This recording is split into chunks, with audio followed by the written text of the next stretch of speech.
Mr. Phillip is here with us this morning. Phillip Ebanks, he's running for the beautiful district of Red Bay. Good morning, Sir Phillip. Let me take those cookies off the screen. I'm sure a lot of people are getting hungry unnecessarily this morning. How are you doing? Good morning, Sandra. I really appreciate the opportunity to be on. And of course, cookies are dear to my heart as well. So if you're sending some of those cookies out, by all means, don't forget us and Party Lean there. We'd love to have it.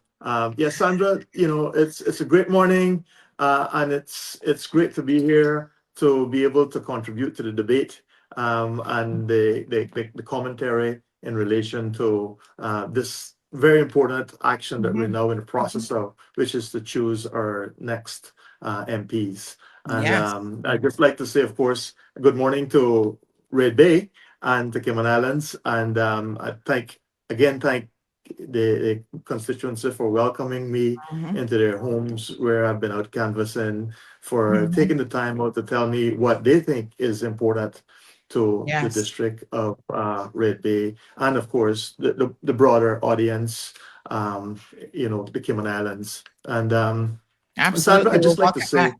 Yes, that sir. from my perspective, one of the things that appears very clear as we proceed along this pathway to the 30th of April is that Red Bay, like every other constituency, kind of has a twofold objective that it needs to seek to fulfill.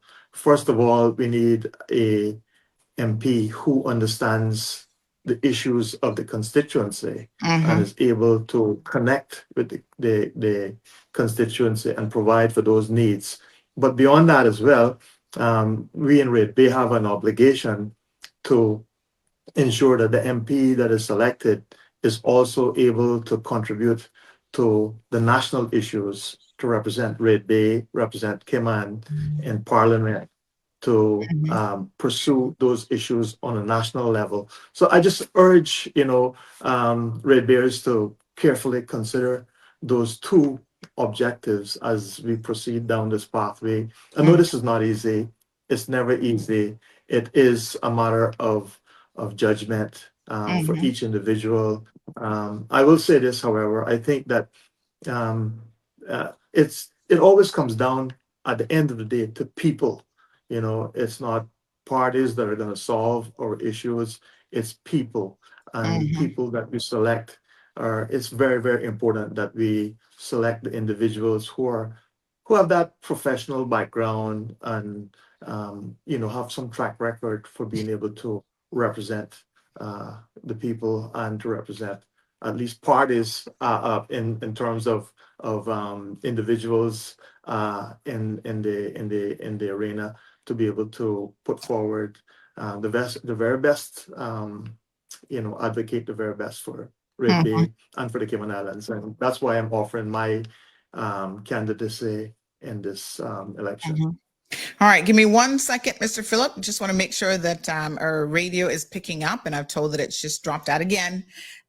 So that normally happens when the audio dips. So let me just play a little music bed, and then we're going to get back here to that in a second. All right, folks, we're back, and hopefully everybody can now hear A-OK. Like I said, I got this piece of equipment, new equipment on my desk that hopefully we got the technician. He's going to come and have a look at it for me. We can resolve this issue of, the dropout. So I'm looking forward to that, honey chair. So Mr. Phillip was just telling us, radio listeners, in case you missed any of that, he was telling us why he has put himself forward for elected office, and why he thinks that this is obviously a very, very serious endeavor.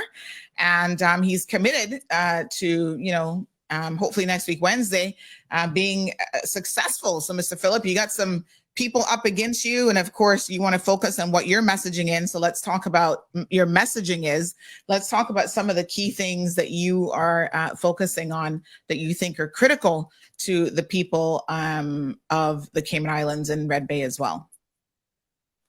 Yes, Sandra. Clearly, one of the issues that, it's not unique to this election, but it's been an ongoing issue, is the issue of education and job opportunities. These two things come up every 4 years, it seems, and successive governments have promised to do things, be more productive. But still, amidst this, we see that, for example, in education, there is the issue that 70% of children leaving from primary school into high school aren't reading adequately. And amidst that, there seems to be this administrative position that teachers still spend less than 50% of the time in actually teaching. So we have some real issues there, and these are issues that we need to really get to grips with. We're in the midst of changing technology. Artificial intelligence is right there on us, and we're not getting some of the basics right. So that gives me real concern. And how I would hope to address this is by, of course, we need to review. And I think that the talent to review and study these things is all here locally.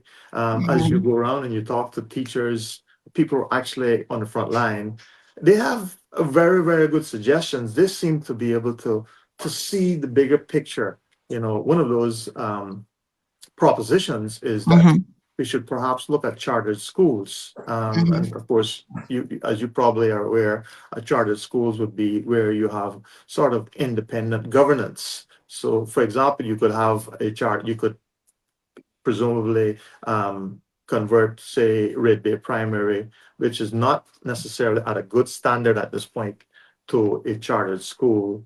And in that way, you're able to sort of almost give it more care and attention, watch the syllabus, get the curriculum right to match the school and its students. And in that way, you're then tracking the progress of that school going forward. Now, these are big issues, obviously. And at the heart of this is going to be involvement of parents, parents that are with children at the school, and again, if this is something that anyone out there in the listening audience thinks that is something that they'd like to discuss or talk about, I'm all ears. And my number 324-9886, 324-9886, WhatsApp.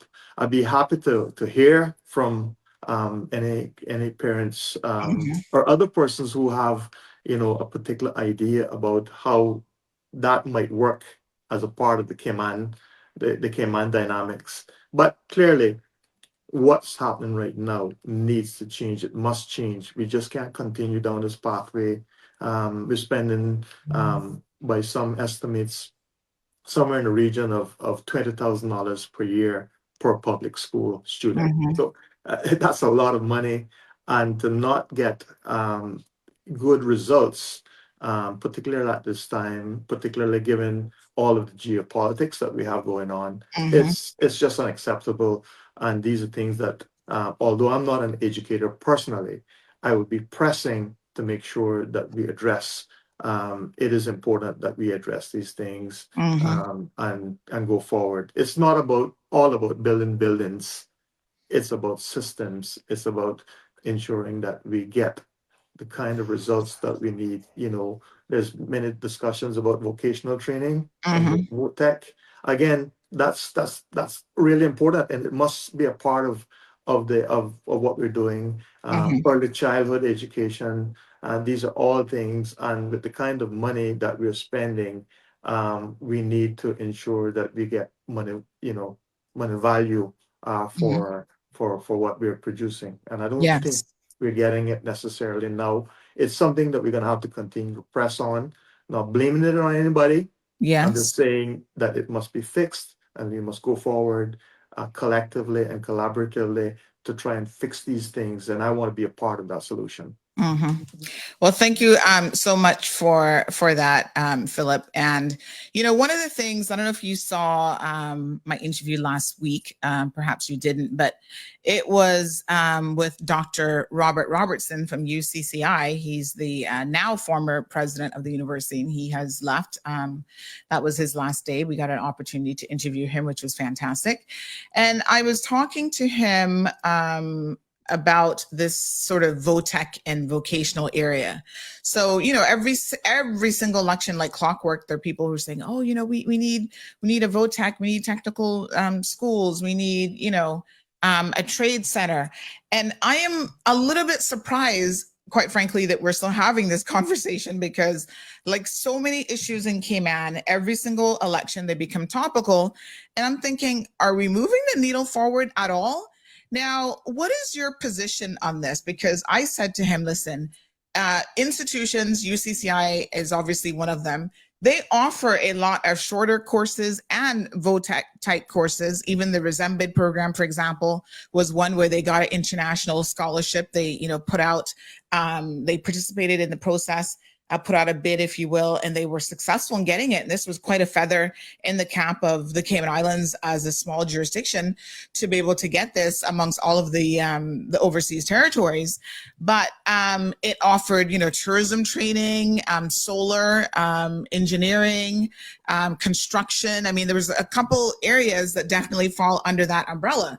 So are you an advocate of us having to spend tons of money building a purpose-built vocational and technical facility, as opposed to using the facilities that we already have, and some of them already have these types of programs, and simply pushing those programs more to our young people as options?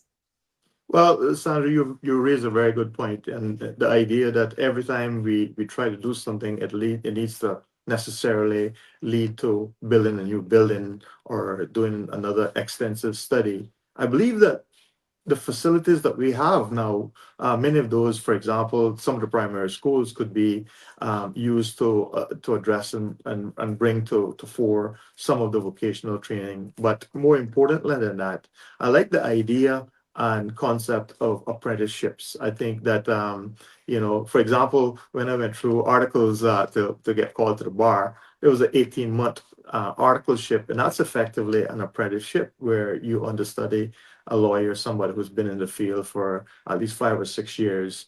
And so I believe that apprenticeships can bridge that gap. And I think that including apprenticeships as a part of the vocational type training is important. And you're absolutely right that we don't need to go down this pathway of building a new building or new buildings for this. I think that we can accomplish much of this right with the existing assets that we have at hand, existing buildings that we have at hand, and involving the business community. I mean, the business community is just as they need to have properly trained individuals, and this seems like one of those areas where we really need to lean in and lean on with sort of the private public partnership idea that allows for the business community to contribute. Government should perhaps come in with helping to maybe subsidize so that you can have some kind of individuals who are within a program can have a little bit of monthly income to ease them along the way until they're up and they're able to certainly there's a role there for government there, I think, to help bridge the gaps, because cost of living is expensive, and we all have to take care of that. So we do need to try and not, try and make sure that we allow that opportunity for apprenticeship to go as smoothly as possible. And many of the small companies would relish, I think, having an apprenticeship paid program where it wasn't all fully resting on the small company. Small companies really don't have large budgets. Some of the larger firms and companies are able to accommodate this seamlessly within their own budget. But smaller companies could also be involved. But I think it would mean government stepping up a little bit there to make sure that those who are involved in these apprenticeship programs do get a little subsidy to help them along the way. And that's where I think maybe the missing ingredient in this is apprenticeships. But I think we have everything else is there to make it Mm-hmm. happen. We need the systems, of course, we need, the curriculum, but by and large, it's there. I'd also like to see us look to some of the, the lesser traditional areas. Yes, VOTEC is a lot of videos out there right now of Mm-hmm. people who have been successful at VOTEC, and we've got to say that that's certainly a step in the right direction. How we extend and expand and enlarge that to meet the needs, because um, artificial intelligence is here. Mm-hmm. Okay, so we need to wrap that up to make sure that we get people cross-trained in some cases, because there's going to be a shifting of career paths and so on Mm-hmm. as we go along. And so we need to really wrap that up and make sure that we are able to satisfy the needs of the community. And these are the good paying jobs. So Mm-hmm. again, there's a double whammy for us to do that, because otherwise we're bringing in people on work permits to occupy the very positions that we want our Caymanians to be in. We want our Caymanians to be, in the 15, 18, 20, $30 an hour jobs. We don't want yes, we have to provide for those who are not as well qualified, Mm-hmm. and the minimum wage is there for a reason. I think a minimum wage of 8.75 is a good step forward in that respect. But more importantly than that, I think, is to ensure that our Caymanians are upskilled to be able to take up the better paying jobs generally, and there's no reason why we shouldn't aim for that as an objective, and that's one of the things that I'd like to progress. Mm-hmm. Fantastic. Let's talk about minimum wage for a second, because of course this has also been one of those hot topic buttons. And I'm glad that you mentioned, that that's where people obviously are starting, but that's not where they should stay. One of my sort of pet peeves, Philip, is a lot of people seem to have this mindset that the way that you provide to them as an unskilled worker, because the only people that should be working in minimum wage are unskilled workers who are starting out in their career. You shouldn't be working a job for 10 years, or you shouldn't be 30 or 40 years old and still at minimum wage, right? But those people are always saying, oh, just increase the minimum wage, just increase the minimum wage.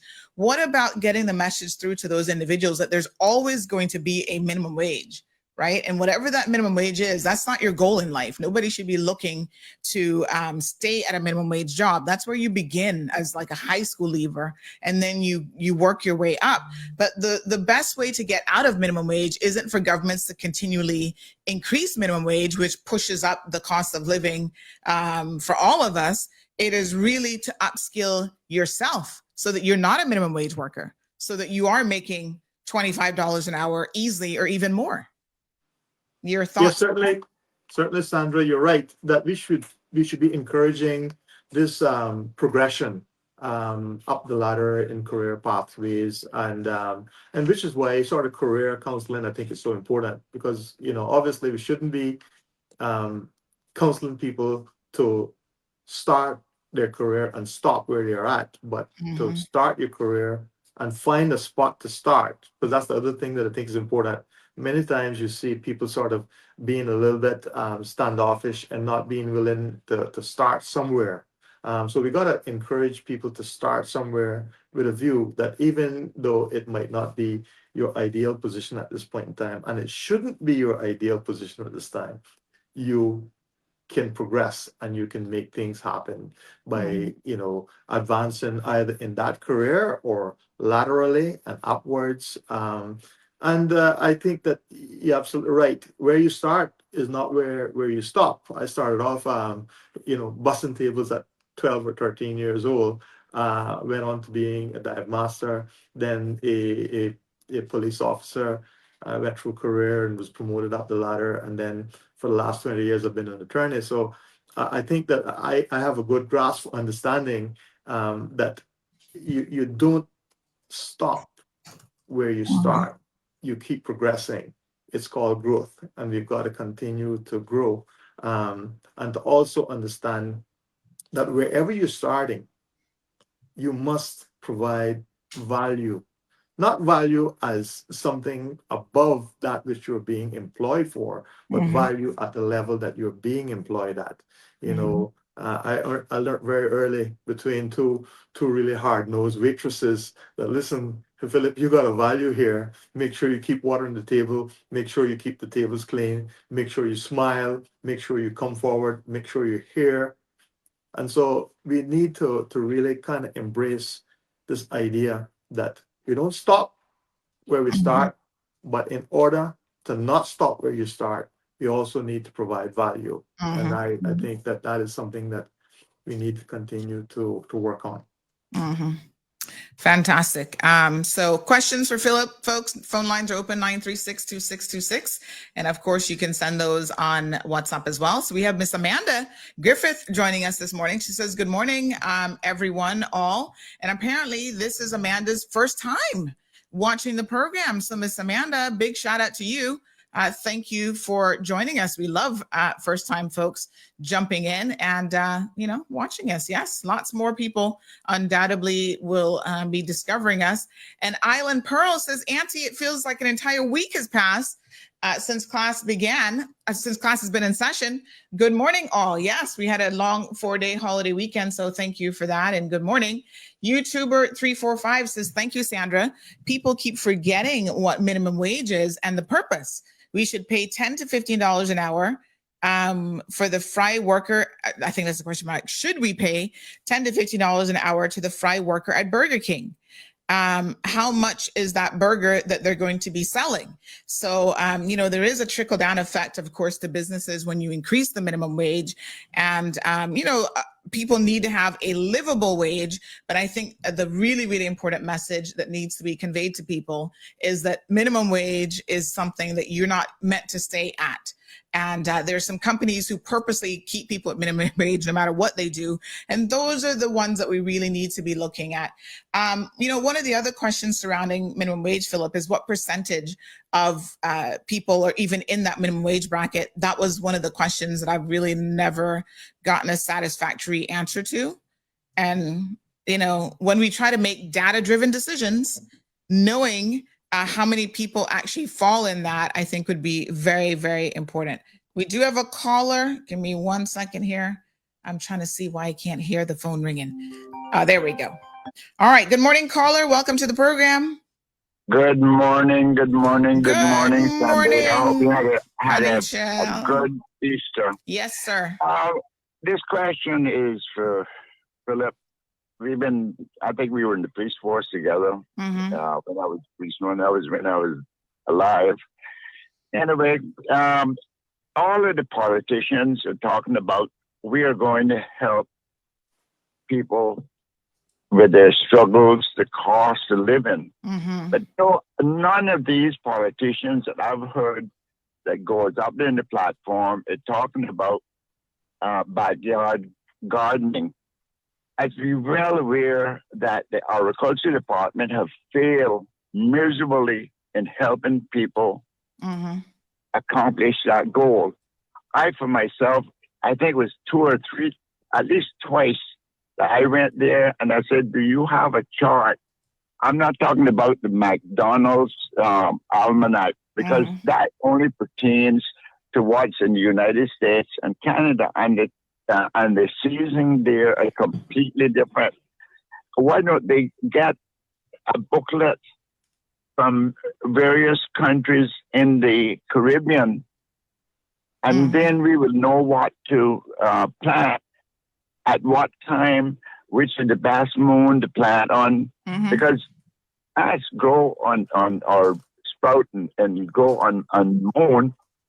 These are the things that we need to, the agriculture department need to do, like a seminar every 3 months, go to different districts advising people. And there are a lot of people that would love to have, they got a little backyard, but there is no soil in that backyard. They got nothing but marl, fill. Government needs to step in and say, listen, we will supply you with the lumber. We'll even show you how to make the garden, little garden, and we will supply the topsoil for you.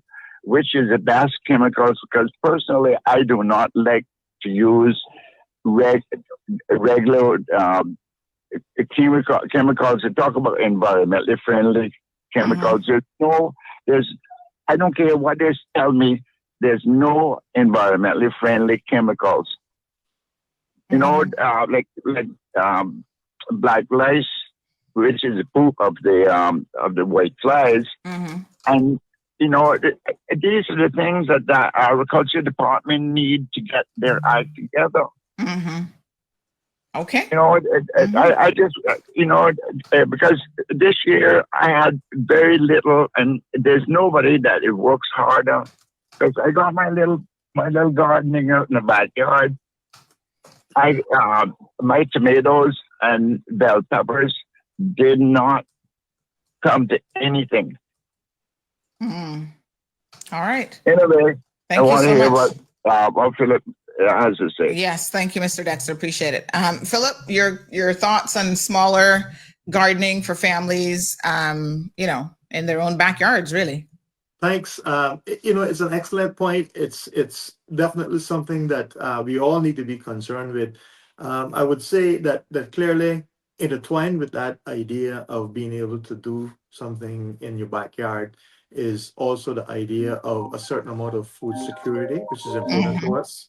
And also, you know, as someone who has grown a few things here and there, probably not as on a larger scale as the caller, but I also just enjoy the mental health aspect of wellness in getting out there in the backyard and doing something. And I think that that's probably something that you probably enjoy more as you get up a little bit in age, just getting out to get some fresh. So I think on so many levels, this is important to us to support these initiatives, you know, whether it's for looking at the wellness aspect of things, the fresh food, or a little bit more food security. These are well worth initiatives and something that I support on a number of levels. And I'll be, you know, once elected, it's something that I would champion because I think it's important to us on many levels, and I want to be that kind of MP who is going to be thoughtful and on how we are able to deal these things. And this is mostly policy. You know, these are not large monetary we should be getting our agricultural department involved in helping out. And certainly in Red Bay, I am going to be involved in trying to. We have a lot of people in Red Bay who are retired, and those people and who knows, maybe us as soon as well. So it's important that we do look towards that eventuality and find systems that we can keep our communities more involved and feeling positive about themselves and their yards. You know, probably the greatest asset that we have is our houses and yards. So if we can improve those, there's a sense of well-being, I think, that comes with that as well. Just that idea that your yard is producing something for you. You know, it's not just accommodation, it's producing something. So I certainly support that. All right, we do have another caller in the line. Good morning, caller. Welcome to the program. Good morning, Auntie Sandy. Morning. Good morning, Phil. This is Siobhan. How you guys doing? Good. How are you? I'm great, thank you. A Wonderful. little bit stuffed up, but just calling in. And Sandra and I have this conversation over and often, and her and I see very much eye to eye on finances and how it's handled and how you know, just how it works in general, economics. And on more than one occasion, she and I have agreed and said, you know, we've come from not necessarily similar backgrounds per se, but in terms of our ideas and ideals when it comes to the handling of money and being able to kind of live and afford life and things. And you know, and a lot of candidates, and Phil, forgive me if I've missed this, a lot of candidates I've heard talking about the cost of living. But the one thing that kind of, like, I guess maybe offends me is that we aren't being very truthful, and we aren't being very honest with ourselves, nor are we being honest with the public, in the sense that we have to continue to preach living within your means. Living within your means. We are a part of a very large global economy. There are a lot of things that we can do absolutely nothing about. What we can control, though, is how much we spend, where we spend, what we buy. And there just seems to be a complete negation of that fact. There are small cutbacks that every single family can make, including my own. There's some things that are considered a luxury, and perhaps we might have to consider giving that up, or giving up a little bit of it. And I'm I guess a little disheartened that not a lot of candidates that I've heard, I don't recall hearing any, and forgive me if any have, but we need to preach financial literacy. We need to, Sandra will tell you, I'm the supermarket queen. Like, I have a group, I share sales, I try to share specific meals, and I myself try to eat on the healthier side.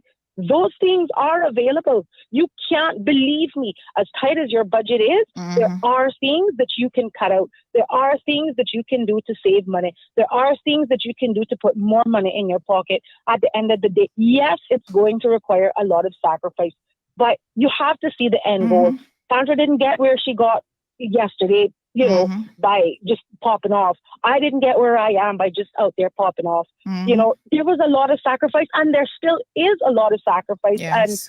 And I'll say this to say that, I hear a lot of Caymanians say, they just came here 3 years ago. A lot of sacrifices that foreign nationals are willing to make. We don't make. Exactly. We are not even willing to entertain. Exactly. And we got to really consider short-term pain, long-term gain. And I mean, I have so many illustrations. The supermarket, I would say, is but one of the largest costs that I think families are facing now. However, there are alternatives. Maybe just to throw a few brands out there, maybe you don't have to buy Kraft macaroni.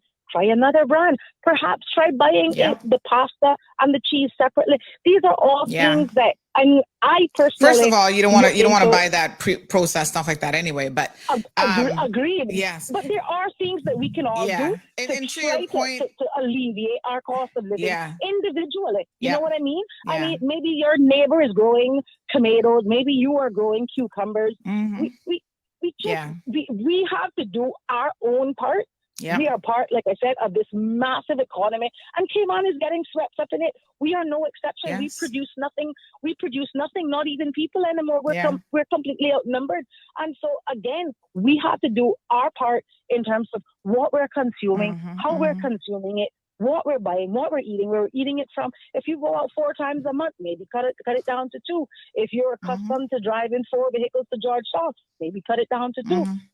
There's so much things that we can do instead of constantly complaining about the rising cost of living without proper consideration for the fact that we are competing in a global economy.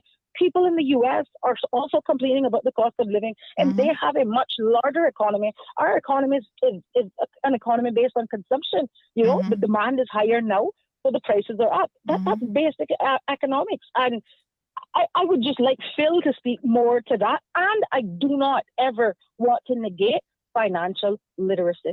And let me just speak to absolutely. Let me just speak to that a little bit as well, caller, because Philip, a lot of us grew up poor, and of course, the first time you get your first little job, you feel like you've made it already, and you feel that you're rich. And we make so many poor mistakes, including myself. You go out there buying stuff that you didn't need, that was a luxury purchase. And there's a guy that I follow. There's several people that I follow that are like financial gurus. One guy was he was a school teacher. Now he's a millionaire, and he teaches financial literacy through his social media platforms. But one correction I do want to make, Siobhan said she wasn't aware of any, candidates or MPs that have focused on this. In fact, Mr. Wayne Panton was offering free courses. Some people took advantage of it in his constituency. The financial literacy course offered through Inspire Cayman, he paid for people in Newlands to go to that class for free so that they could learn some of these things. Now, I haven't taken that course, so I don't know all of what it entails, but day in and day out, I see people making such poor decisions and I mean, poor people. Isle 2025 says no caller. You're not totally right. Many people are neglected their basic needs. Not everyone is living outside their means. You must be doing really well to say something so out of touch. Aisle 245, let me tell you something. You are the one who needs a reality check. Let me tell you. I know someone right now, 4 children. First of all, one way in which you keep your lifestyle down is use proper birth control. If you can't afford 4 children, you shouldn't have 4 children. It's as simple as that, right? So you can't have, 4 cars if you can't afford 4 cars. Same thing with your kids. Same thing with, you've got to manage. But again, Sandra, it goes back to exactly what I was speaking about. Hold on, caller. Being honest with ourselves and what we can afford. So aisle 2025, this person living in a government home, new homeowner, has lots of expenses. Somebody sent me a video yesterday, said, Sandy, why is this person talking about how hard it is to make it in Cayman? Mm-hmm. And every time you turn around, they're catching a flight out of here. Mm-hmm. But again, really? These are the ridiculous truths that we refuse to address. And to that caller, she has her opinion and I have mine. Again, I don't come from money. I don't. I am thankful and grateful that I do have a good job. I'm sure that I do live well above some of my own, but there are also people who live better than me. I wasn't always at this level. I wasn't always here. However, I'm a public estate. I built my home. I slept without furniture for 9 months simply because I didn't want to get a furniture loan. I didn't know it was such a thing. So to that caller, you gotta be willing to make sacrifices. I go to the grocery store. I make a note. I have 2 children. I let them know. Hey, this is what we're getting this week. Mm-hmm. Don't ask for nothing else. But this is it. These are hard conversations to have. Thank you, caller. I appreciate it. And when do we start? Yeah, and aisle 225, let me tell you that again, people are going into government homes, they don't have the money, they're complaining about what they had to come up with beforehand, and yet they're the ones who are furnishing their entire house. Even when I became my latest house, when I became a homeowner, let me tell you, it was, okay, prioritize which rooms need to be furnished. My dining room sat there for well over a year plus with no furniture in the dining room. And I'm like, no, I'm not going to stress myself out because now you got insurance to pay, homeowners insurance. You got life insurance every month for a larger amount. You got a bigger house. So you got to watch and see how the utility bills are going to flow, how things are going to go. Instead of buying that dining room, I went out and said, you know what's more important than the dining room right now? Furniture is solar panels so that I can see the benefits of saving that money immediately. We as Caymanians need to do better. We need financial literacy. I agree 1,000% with that caller. These people are like, oh, I need to go to Miami and furnish my whole house. I'm like, you do? And then when I finally furnished my dining room, you know how we furnished it? There was a nice little old lady in South Sound selling her used dining room set because her son, my apologies, had an accident and she was leaving Cayman and whatever. Beautiful set, solid wood. She just wanted to get rid of it. The price was right. It was perfect. And that's what's in my dining room to this day. And that's going to stay there forever. We struggle. Listen, I've been there. I've made stupid decisions. I purchased things that I didn't need. And then, when the bill rolled, I was one of those people, like the first iPhone that came out, I was the first one in Miami in line trying to get it. No more, honey child. You have got to learn financial literacy and you have got to do better. Trust me, we all need that. And I would dare say that the people who claim that they're living, hand to mouth and living paycheck to paycheck, a lot of times you need to look at number one, what their skill set is, because they'll never get out of that financial bracket unless they improve themselves. So they have to prioritize their education. They have to prioritize a skill so that they can become an asset to an employer, or alternatively start a business that's in demand. But that's not as easy as it sounds because they've got to be able to be good business owners. And as we can take a look around the place, a lot of that, Phil, just isn't happening. So Caymanians, we need to do better and we really need to get it together. Phil, your thoughts on financial literacy? Thanks a lot to unpack, Sandra. Clearly, forums such as these, including what the caller was talking about, with sharing ideas is a very important thing. We used to do that in the old days almost automatically with our immediate families.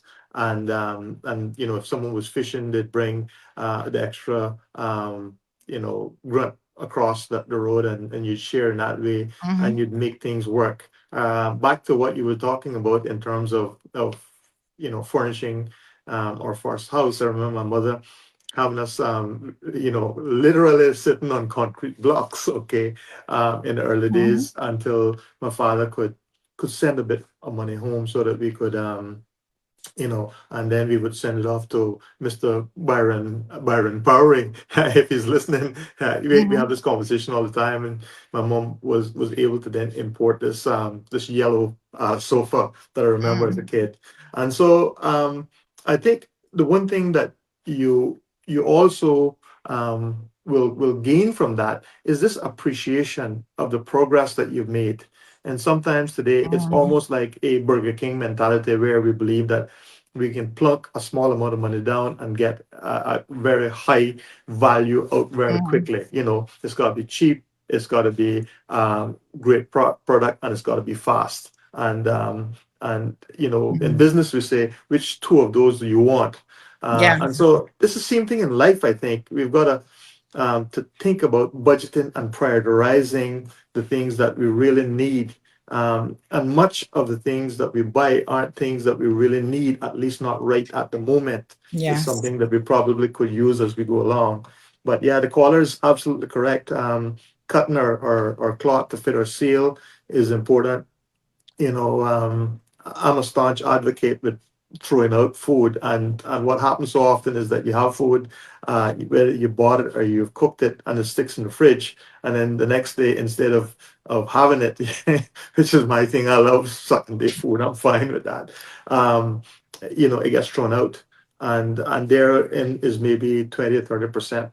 In some cases, a high percentage of our actual food budget is being thrown away. So, waste not, want not, great policy, making sure that we're careful in the way that we are spending our food budget and other things. It's lights in the house. My grandfather and I'm that way too. I go through the house and I cut off the lights. I just don't see the sense in wasting things. It does reflect at the end of the day, because if you save a penny saved is a penny gained, and you have that to do towards things like the caller said.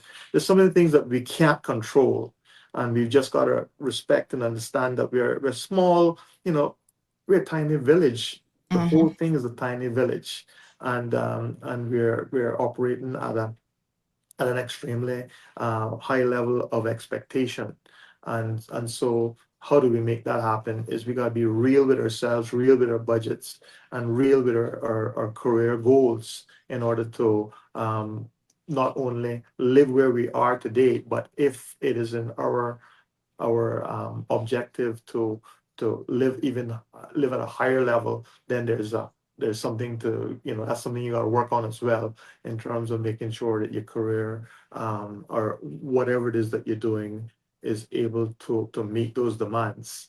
So yes, very good comments for yes. Yeah, well, thank you so much. Aisle 2025 says the caller seems to be lacking some empathy for others, while lots of other people saying, please give her kaboom. Gabby says, no Sheen orders for a few months. I mean, the reality is a lot of us, could really cut back if you're struggling. You've got to be sensible, folks. And that is really what it's all about. So Justice says, please give her kaboom. She's talking facts.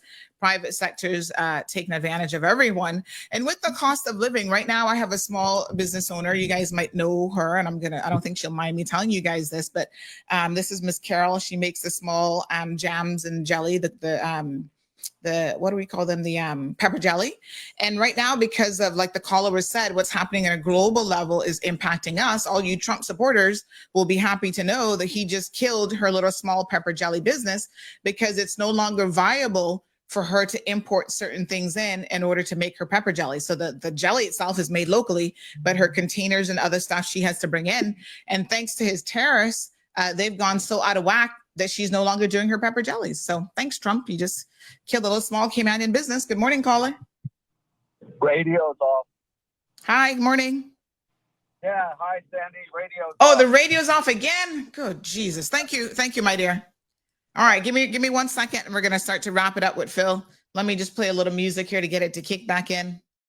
All right, folks, welcome back. We're gonna go ahead and start to wrap things up with Mr. Phil. So Phillip, thank you so much. We know that you're coming back in a couple days. So we'll get an opportunity to speak to you at least once more before the election, which is next week, Wednesday, basically 1 week. Absolutely. Thanks a lot, Sandra. I appreciate the opportunity. Obviously, there's things on crime and traffic and so on that I really want to talk about. And as you said, interestingly, we're making some progress on those things. You saw the compass on Friday. It looks like we're finally going to get speed cameras. And I'd like to just take my hat off for Ms. Sophie Miles, who's really championed that, done a lot of work on that. And others too who have spoken out on the value of school speed cameras even before I started talking about it on in my campaign trail. So I think that public advocacy remains one of the most important things that we can do in the public. It's certainly at the end of the day, it's nudging things forward and you are helping to make things work. It's not just one person, it's the public, and I support that.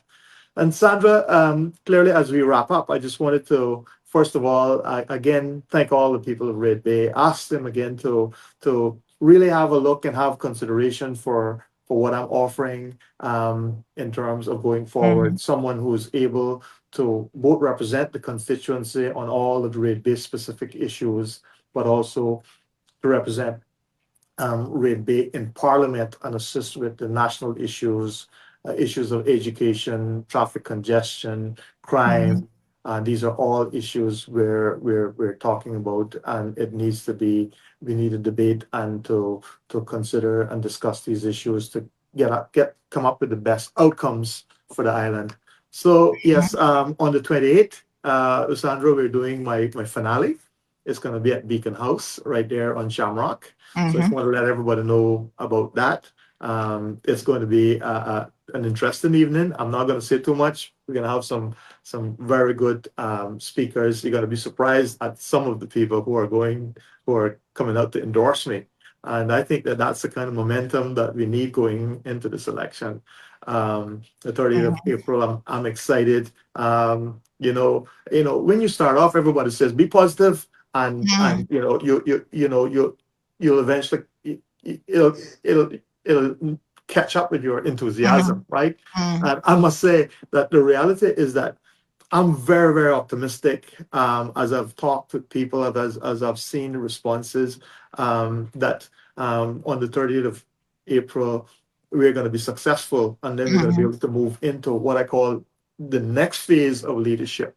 Because we've seen all the people who have put themselves forward as leaders in the country, and but I remind people that at this stage, those people have got to be elected, and then out of that slew of people who are elected, the 19 of us, I would say, including me, will have the decisions to make to try to form the very best government that we can. Looking at who the people are.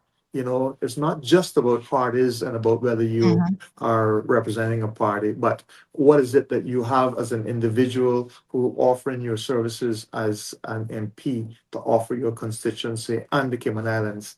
And I urge people to have a careful and thoughtful look about that process and about who we select.